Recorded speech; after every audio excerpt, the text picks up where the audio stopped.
area. For example, you can strip the quick draw, or after you stop the drive, you can block or change his shot on the way up. Or if he flies by but decides to pull up, recover and strip him.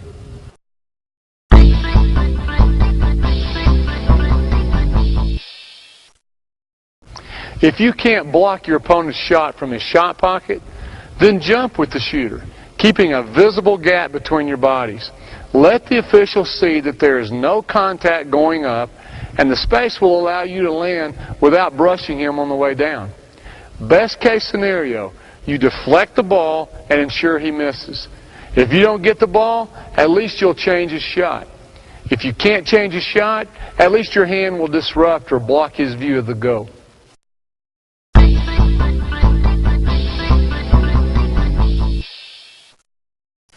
The flyby is used when you're recovering to a shooter and your sole job is to change his shot.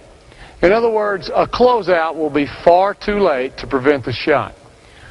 Choose a side so you don't run into him, then literally fly by and swipe with the hand closest to the shooter. An all-out sprint and a violent swipe might not deflect the shot, but you will distract him or make him rush his shot.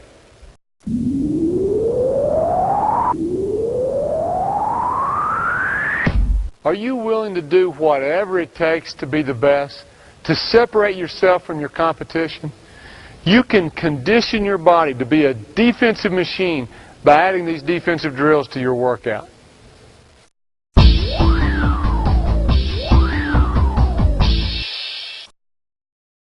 There are an infinite number of drills that will improve your speed, quickness, and athletic ability. But the 5 drills in this section emphasize the footwork and types of movement you'll need to master the techniques in this video and become a great defensive player. They will build your ability to move laterally and change directions quickly. Now, don't spend too long on any one drill. Instead, do each drill for 10 to 20 seconds, maybe 2 sets, and then move on to another part of your overall workout. Be sure to keep your feet close to the ground. Again, the emphasis is quick lateral movement and efficient change of direction.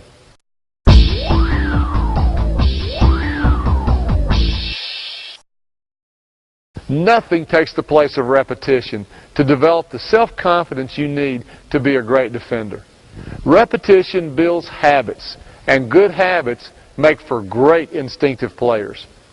Do each of these drills with perfect technique first, and then concentrate on doing things at a high speed. Again, spend only a few minutes each day with these drills.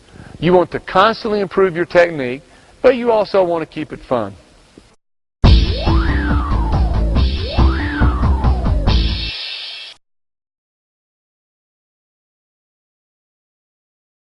Wall and a ball emphasizes the push-step slide. Start out by throwing the ball at an angle that makes you move only a few feet. But then really push yourself by tossing the ball at greater and greater angles so that you have to really move to reach the ball. The next 2 workouts are designed to make you use all of the standard defensive movements in a basic pattern. You can time yourself for the whole workout and then try to improve your time the next day. And you don't have to use these exact workouts. Make up your own pattern based on the defensive movements you need to improve upon. These workouts are designed to be done anywhere, in your driveway, in your yard, or on a half court or a full court. Regardless of where you are, don't call it a day until you've done your defensive homework.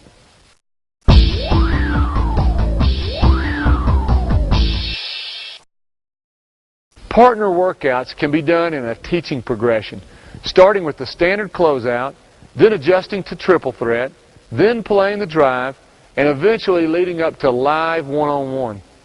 You'll develop the skills of dominating one-on-one defense in a building blocks fashion. Be warned, closeout one-on-one might be the toughest situation to defend. You've got to guard the shot, play the drive, and you've got no help behind you. But don't ignore closeout one-on-one. It's one of the best ways to simulate the one-on-one situations that occur in real games. The zigzag is meant to simulate game conditions in the full court. Along with incorporating the push-step slide, the swing step, the sprint to cutoff, the overplay angle, and the proper gap, it might be the best conditioning workout of the whole bunch.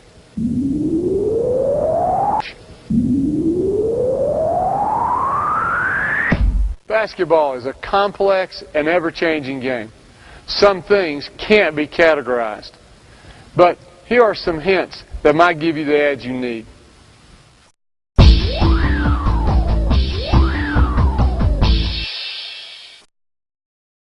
When you're on the perimeter, the shooter has plenty of space he can use to get around a standard block out. Plus, using an aggressive block out on the perimeter in plain view of the official might get a foul called on you. Therefore, turn 90 degrees and use what I call a checkout. Put an arm bar across his chest and use it as a feeler. Now you can turn your head and watch the ball. When it hits the rim, release and pursue the ball.